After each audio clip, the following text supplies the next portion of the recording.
भीमसेन द्वारा यक्ष और राक्षसों का वध। वैशंपायन जी कहते हैं, जन्मेजय, एक दिन भीमसेन उस पर्वत पर आनंद से एकांत में बैठे थे।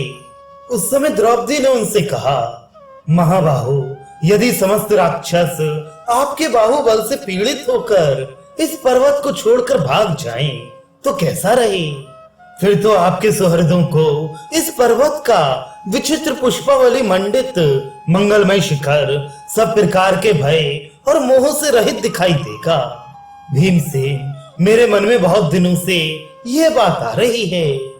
द्रौपदी की बात सुनकर भीमसेन ने स्वर्ण की पीठ वाला धनुष, तलवार और तरकस उठा लिए और वे हाथ में गदा लेकर बेखटके गंधमादन पर आगे बढ़ने लगे। ये देखकर द्रौपदी का उल्लास उत्तरोत्तर बढ़ने लगा। पवन पुत्र भीमसेन पर गिलानी, भय, कायरता और मत्सरता का प्रभाव तो किसी समय भी नहीं होता था। उस पर्वत की चोटी पर जाकर वे वहां से कुबेर के महल को देखने लगे। वे स्वर्ण और स्फटिक के भवनों से सुशोभित था। उसके चारों ओर सोने का परकोटा बना हुआ था। उसमें सब प्रकार के रत्न जगमगा रहे थे और तरह तरह के उद्यान उसकी शोभा बढ़ा रहे थे। इस प्रकार राक्षस राज कुबेर के रत्न जटित और पुष्पमाला मंडित प्रासाद को देखकर उन्होंने अपने शत्रुओं के रोंगटे खड़े कर देने वाला शंख बजाया तथा अपने धनुष की प्रत्यंचा और तालियों का भीषण शब्द करके सब जीवों को मोहित कर दिया। उस शब्द से यक्ष, राक्षस और गंधर्वों के रोंगटे खड़े हो गए और वे गदा, परिघ, तलवार, त्रिशूल, शक्ति और फरसा लेकर भीमसेन की ओर दौड़े। फिर तो उनके साथ भीमसेन का युद्ध होने लगा। भीमसेन ने अपने प्रबल वेग वाले भाले से उनके चलाए हुए त्रिशूल, शक्ति और फरसे आदि सभी शस्त्रों को काट डाला। उनके हाथों से छूटे हुए आयुधों से कटे हुए यक्ष और राक्षसों के शरीर और सिर सब ओर दिखाई देने लगे। इस प्रकार अंग भंग होने से यक्ष लोग भीमसेन से बहुत डर गए। उनके हाथ से सारे अस्त्र शस्त्र गिर गए और वे भयंकर चीत्कार करने लगे। अंत में प्रचंड धनुर्धर भीमसेन से डरकर वे अपने गदा, त्रिशूल, तलवार, शक्ति और फरसे आदि फेंककर दक्षिण दिशा की ओर भागे। उधर कुबेर का मित्र मणिमान नाम का एक राक्षस रहता था। उसने यक्ष राक्षसों को भागते देखकर मुस्कुराकर कहा, अरे, तुम अनेकों को अकेले आदमी ने परास्त कर दिया। अब तुम कुबेर के पास जाकर क्या कहोगे?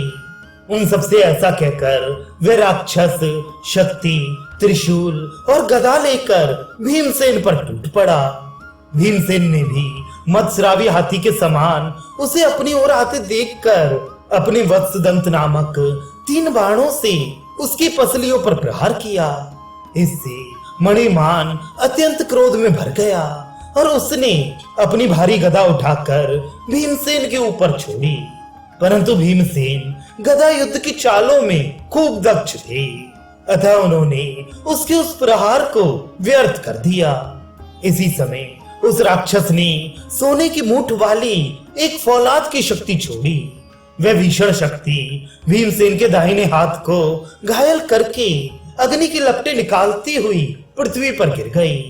उस शक्ति के लगने से अतुलित पराक्रमी भीमसेन की आंखें क्रोध से घूमने लगी और उन्होंने अपनी स्वर्ण के पत्र से मड़ी हुई गदा उठा ली।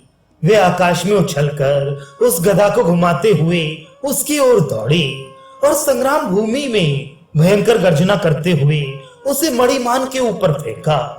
वह गदा वायु के समान बड़े वेग से उस राक्षस का संहार करके पृथ्वी पर गिर गई। मणिमान को मरकर पृथ्वी पर गिरते देख जो राक्षस मरने से बचे थे, वे भयंकर आर्तनाद करते पूर्व की ओर भाग गए। इस समय पर्वत की गुफाओं को अनेक प्रकार के शब्दों से गूंजते देखकर अजात शत्रु युधिष्ठिर, नकुल, सहदेव, धौम्य, द्रौपदी, ब्राह्मण और सब सुहृदगण भीमसेन को ना देखकर उदास हो गए। फिर द्रौपदी को आष्टी शेण मुनि को सौंप कर वे सब वीर अस्त्र शस्त्र लेकर एक साथ पर्वत पर चढ़ने लगे।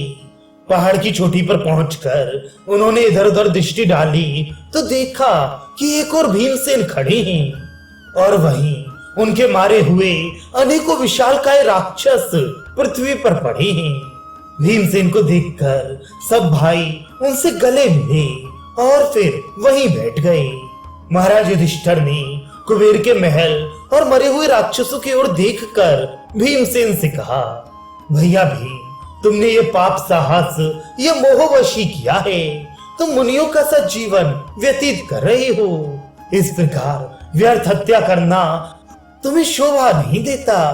देखो, यदि तुम मेरी प्रसन्नता करना चाहते हो तो फिर कभी ऐसा न करना।